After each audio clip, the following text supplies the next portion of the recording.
श्री गणेश करो। विघ्न विनाशक, दुख हरता, सुख करता, सिद्धि विनायक श्री गणेश की हम बहुत प्यार से महिमा करते हैं, उन्हें याद करते हैं, पूजा करते हैं। हर कार्य की शुरुआत उनकी स्थापना से करते हैं। लेकिन क्या सिर्फ याद करना और उनकी महिमा करना क्या उतना काफ़ी है? क्यों ना उनसे प्रेरणा लें, उनकी विशेषताएं, उनकी शक्तियां अपने जीवन में धारण करें और सिर्फ श्री गणेश जी की महिमा न करें, खुद ही श्री गणेश जैसे बन जाए। श्री गणेश जी की जो जन्म की कहानी है वो हमें बहुत कुछ सिखाती है। कहते हैं शंकर जी तपस्या के लिए बहुत दूर पहाड़ों में गए थे, तो पार्वती जी ने अपने शरीर की मिट्टी निकालकर एक बच्चे का निर्माण किया।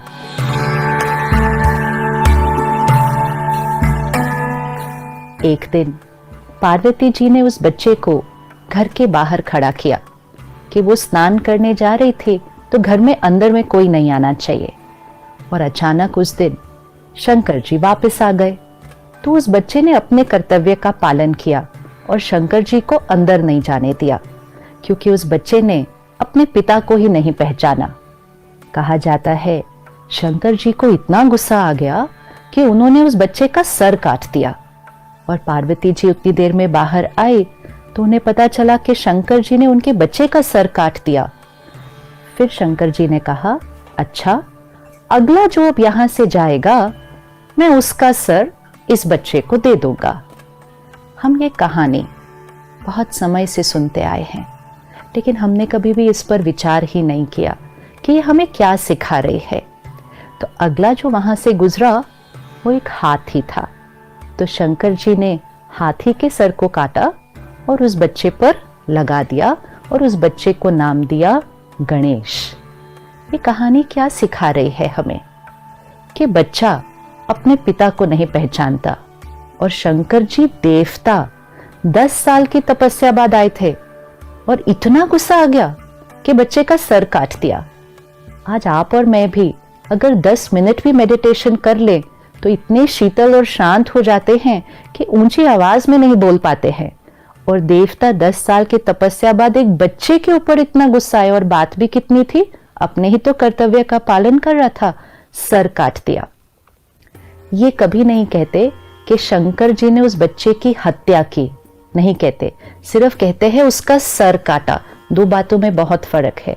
वैसे तो अगर बच्चे का सर काट दो या किसी का भी सर काट दो तो उसी समय उसकी हत्या हो जाएगी, लेकिन उसको हत्या नहीं कहते, कहते सर काटा और किसी और का सर लगा दिया। परमात्मा जब इस सृष्टि पर आते हैं तो हम अपने अहंकारवश परमात्मा को पहचान नहीं पाते हैं। बॉडी कॉन्शियसनेस, क्यों ये कहा जा रहा है कि पार्वती जी ने अपनी मिट्टी से बच्चे का निर्माण किया? क्या किसी देवी के शरीर में इतनी मिट्टी हो सकती है? क्या हमारे शरीर में इतनी मिट्टी है कि हम एक बच्चे का निर्माण करें? तो मिट्टी से बच्चे का निर्माण किया मतलब ये शरीर मिट्टी का है। दिस इज मिट्टी, दिस इज बॉडी कॉन्शियसनेस। और इस बॉडी कॉन्शियसनेस की वजह से हम परमात्मा को पहचान नहीं पाते हैं। तो परमात्मा सबसे पहली चीज क्या करते हैं? हमारी बॉडी कॉन्शियसनेस के सर को काटते हैं, हमारे अहंकार के सर को काटते हैं। तो शंकर जी ने बच्चे का सर काटा। अच्छा, सर काटा ही था तो वापस वही सर लगा देते, एक और की हत्या करने की क्या जरूरत थी? लेकिन जब परमात्मा हमारे अहंकार का सर काटते हैं तो फिर उसकी जगह सोल कॉन्शियस, ज्ञान से भरा हुआ, प्योरिटी और डिविनिटी से भरा हुआ एक बहुत वाइज सर हमारे ऊपर लगाते हैं। तो शंकर जी ने वो सर काट के ज्ञान का सर उस बच्चे को दिया और फिर उसका नाम रखा गणेश।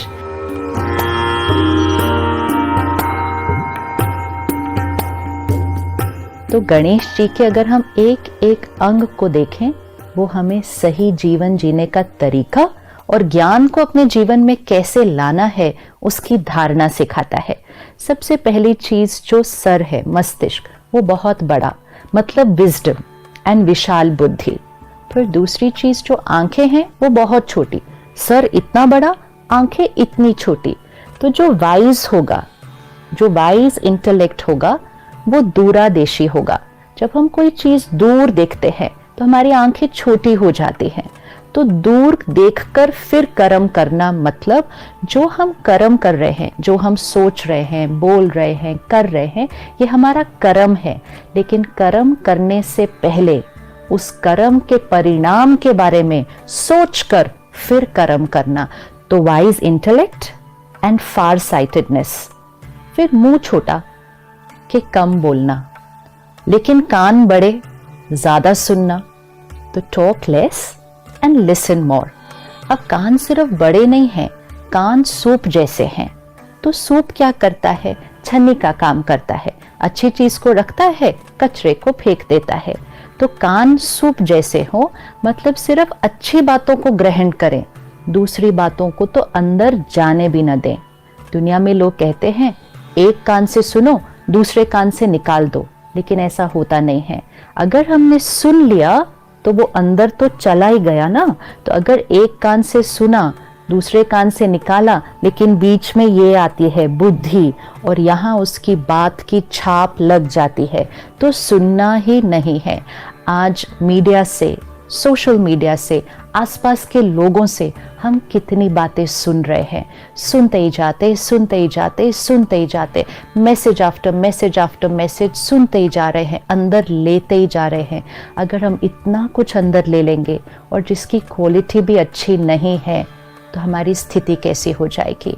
तो हमेशा कान सूप जैसे सिर्फ प्योर कंटेंट, अच्छी बातें, लोगों की विशेषताएं, सिर्फ उनको ही सुनना है और अंदर लेना है। फिर गणेश जी के 2 दांत हैं, लेकिन एक टूटा हुआ दिखाते हैं। एक दंत, वन टस्क इज ब्रोकन। इसका क्या मीनिंग है? एक दंत क्यों कहा जाता है? हमारे जीवन में ड्युअलिटी है, मेल फीमेल, रिलीजन, हिंदू, मुस्लिम, क्रिश्चियन, ड्युअलिटी। एज बेसिस पे, रिलीजन बेसिस पे, जेंडर बेसिस पे, कास्ट बेसिस पे, प्रोफेशन बेसिस पे, सीनियोरिटी, कौन बड़ा है कौन छोटा है। जहाँ बॉडी कॉन्शियस होंगे, जहाँ ईगो होगा, वहाँ ड्युअलिटी होगी। परमात्मा आकर जब ज्ञान देते हैं तो सबसे पहली बात क्या सिखाते हैं? मैं आत्मा, तुम आत्मा, सारी ड्युअलिटी खत्म। वन वर्ल्ड, वन फैमिली, एक। ये जो ड्युअलिटी है ये सिर्फ सोल कॉन्शियसनेस से खत्म होती है। तो जब वो विजडम जीवन में आ जाए तो ड्युअलिटी खत्म, इसलिए एक दंत, 2 नहीं। फिर गणेश जी की सूंड दिखाते हैं। सूंड की क्या विशेषता है कि वो एक पेड़ को भी उखाड़ लेता है, लेकिन एक बच्चे को भी बहुत प्यार से उठा लेता है। वो ही सूंड से पेड़ भी उखाड़ा, वो ही सूंड से बच्चे को भी उठाया। विच मीन्स आत्मा जो वाइज बन जाएगी, जिसके अंदर स्पिरिचुअलिटी धारण हो जाएगी, जो सोल कॉन्शियस हो जाएगी, वो बहुत सॉफ्ट भी होगी, बहुत लविंग भी होगी, लेकिन बहुत पावरफुल भी होगी। कई बार हमारे अंदर एक भ्रांति आती है कि स्पिरिचुअलिटी मतलब हम बहुत वीक हो जाएंगे, पॉजिटिविटी मतलब दुनिया हम पर ट्रैम्पल करके आगे बढ़ जाएगी। अगर हम बहुत सीधे होंगे, सादे होंगे तो लोग हमें धोखा दे देंगे। But that's not true. Spirituality means the perfect balance of soft but powerful, love and law. ये दोनों का बैलेंस वो सूंड दिखाता है। फिर गणेश जी देवता हैं, लेकिन उनका पेट इतना बड़ा दिखाते हैं। बाकी सभी देवी देवताओं के जो शरीर है वो परफेक्ट दिखाते हैं, कंचन काया, लेकिन गणेश जी का पेट इतना बड़ा दिखाते हैं। जो वाइज आत्मा है वो हर बात को अपने पेट में समा लेती है। आज भी अगर कोई बात हर एक को सुनाता रहता है तो लोग कहते हैं इसके पेट में बात ही नहीं टिकती है, लेकिन गणेश जी के पेट को बड़ा दिखाते हैं, मतलब वो हर बात को अपने पेट में समा लेते हैं। इधर से सुना, उधर सुनाया, ये ज्ञान रूपी आत्मा की क्वालिटी नहीं होती है। और बड़ा पेट also signifies the power to accept. हर एक से मिलें, हर एक के साथ काम करें।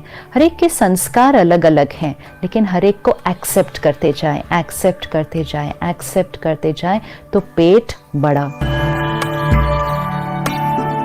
फिर गणेश जी की 4 भुजाएं दिखाते हैं और 4 भुजाओं में बहुत सुंदर अलंकार है। एक भुजा में कुल्हाड़ी है। कुल्हाड़ी से क्या करते हैं? जो परमात्मा से ज्ञान मिलता है तो वो कुल्हाड़ी, ज्ञान की कुल्हाड़ी मतलब अपने विकार, अपने वाइसेस, अपनी नेगेटिविटीज एंड मोस्ट इम्पोर्टेंट अपने पास्ट रॉन्ग कार्मिक अकाउंट्स को काटना, उनको फिनिश करना। क्योंकि अभी हमें ज्ञान मिला है तो पास्ट का कोई भी कार्मिक अकाउंट आएगा, लेकिन ज्ञान से प्रेजेंट थॉट्स, प्रेजेंट बिहेवियर्स उस पास्ट के कार्मिक अकाउंट को काट के फिनिश कर देंगे। दूसरे हाथ में रस्सी दिखाते हैं, द रोप,